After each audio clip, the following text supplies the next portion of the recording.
Here's what the former Foreign Secretary, William Hague, had to say. He's a very experienced former Prime Minister, of course, who has dealt with, yes, many difficult parliamentary situations. And this would be the mother and father of those difficult situations. A Labour government dependent on Scottish nationalists. And that would mean the people who want to break up the United Kingdom would be calling the shots in running the United Kingdom. I think that would be disastrous for the UK. They would want to set Scotland against England and vice versa. Well, to look at the party's differing strategies, we're joined by Tim Collins, the former press secretary to John Major, and Darren Murphy, who worked as a special advisor to Tony Blair. They've both left politics and have joined forces at PR group Bell Pottinger as its election experts. Joins us now. It'd be an interesting conversation in the pub between you two, but let's not talk about that now, Tim. Let's talk instead about why the Tories are being so negative, and isn't it just going to backfire? Well, we know three things about negative campaigning. The first is voters always say they don't like it. The second is it works, and that's why all the parties do it. And the third thing is that in many ways the most effective form of negative campaigning is to accuse somebody else of negative campaigning. Darren? I think that's right, actually. I think it's quite legitimate to talk about the SNP if you're John Major and the Conservative Party. I have to say the most effective negative campaigning is to have started off with something positive so that people get to hear that message and then hear the negative campaign and warnings behind it. It's interesting though, isn't it, that the Conservatives actually want the SNP to do better, not worse in Scotland. Tell me in more detail, Tim, how Labour have been negative towards the Tories. Well, if you remember a couple of weeks ago, we've just seen this great speech by my old boss, John Major, but a couple of weeks ago we had a really negative speech full of old tripe from Darren's old boss, Tony Blair, which was entirely negative about the Tory policies on Europe. The fact is that they're all doing the same thing. They're all trying desperately in this really, really close election to try to get just those one or two extra votes across the line, and Labour will claim that the Tories will massacre the NHS, and the Tories will claim that Labour and the SNP will be a great threat to the United Kingdom.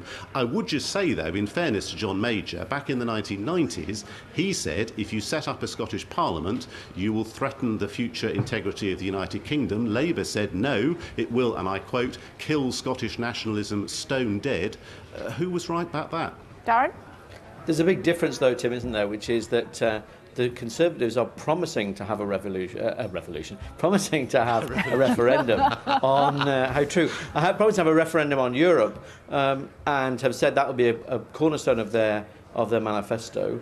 And we know that will happen if they get in. The Conservatives are only speculating that there might be a deal with the SNP, and in fact, the Labour leadership have said it won't happen. So I think, to be honest, I think there is one thing which is a warning about what you're promising to do, and that's a positive thing, whereas a warning about something that somebody else is promising not to do is not really the same negative campaigning at all. He's laughing at you, Darren. Come off it, Darren. Come off it. You know, Ed Miliband can only become Prime Minister. We've all seen the same polls. Ed Miliband can only become the Prime Minister with the support of 40 or 50 SNP MPs, and we know that if those SNP MPs had that ability to put him into number 10, they would pull him way off to the left, and that's a very legitimate issue for people to point to. That's not the only way, though, Tim, because the real way that Ed Miliband can become Prime Minister is if people vote Labour.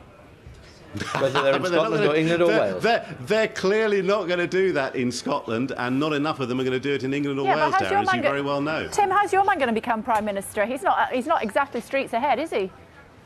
Well, let's see. I mean, I actually think one of the things that would probably bring this election to life and actually solve both the major parties' current big problems would be if both David Cameron and Ed Miliband simply said, we will only accept office as Prime Minister if our party gets most votes in this general election. That would revive Labour against the SNP in Scotland. That would help the Tories gain votes back from UKIP and seats back from the Liberal Democrats. And that would make sure that it was the people who chose the next Prime Minister, instead of what we're on course now to happen is that a roulette wheel will pick the next Prime Minister. And the best way to do that before polling day is to have a head-to-head debate between Ed Miliband and David. Oh, that's not going to happen with that old chestnut. It's too late for that. Nice maybe try. in 5 Where years' there's life, time. there's hope. Yeah, Where there's life, there's hope. It's not going to happen. But when it came to personal attacks on Ed Miliband, Tim, that backfired, and very quickly the party realised it was a bad idea.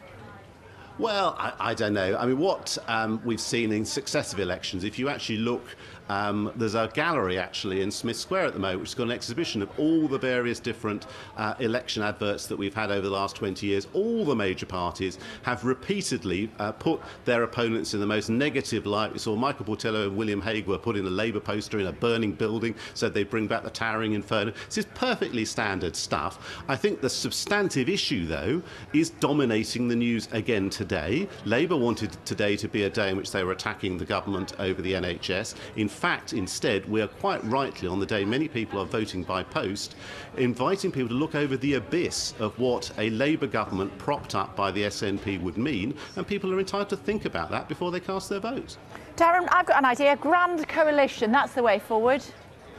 I think it'd be a coalition. I'm not sure it'd be very grand. Yeah. Do you think it's possible, though? No, I don't actually. I think more likely than that would be a second election.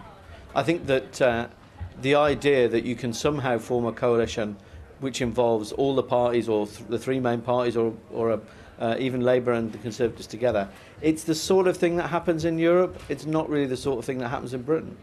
Interestingly, I heard, Tim, the representative from the SNP... Now he thinks Europe and Britain are fundamentally different. He didn't think that when his man was in office. Actually, I think a grand coalition might be rather a good idea. It would shut out the extremes and get quite a lot of good business done. I don't see it happening in this Parliament, but with this kind of predicted result, if it happens again and again, we might have one. As I was saying, Tim... Sorry. Not at all. I'll carry on. He's always like that. I'm sure he is. So are you. Yeah. All right, boys, one at a time. And it's my go now. So when it comes to the SNP, I heard their representative on Radio 4 the other day, and he was saying, actually, because there is a legal situation where we can only have an election every 5 years, of course, we can't have another election this year. Surely we could just change the law. Exactly. Well, to do that, you would need to change the Fixed Term Parliament Act. You would need to get a majority both in the Commons and in the Lords, and that's very difficult to do. It's not impossible, but it's very difficult to do. So, in one respect, for once the SNP are right, it is highly unlikely that the result we get in a few days' time is not the result that we're stuck with for 5 years. Darren, and that's what why about we need to think it through collectively. Darren, what happens if there's a vote of no confidence?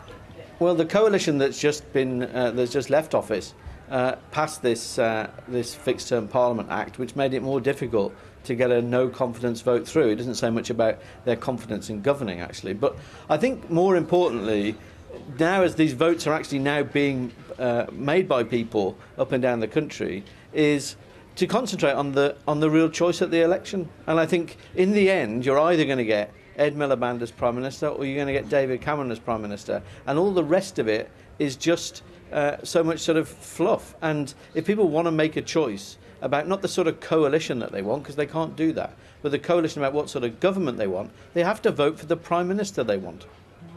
You two like this in the office? Well, much worse. Yeah, much, much worse. Good to talk to you. Thanks very much indeed, Darren. Tim, appreciate it. Pleasure. From Pottinger. Thank you. Still to come, business news. How Google's company searches are getting a shake-up and how the latest arrivals at a Japanese zoo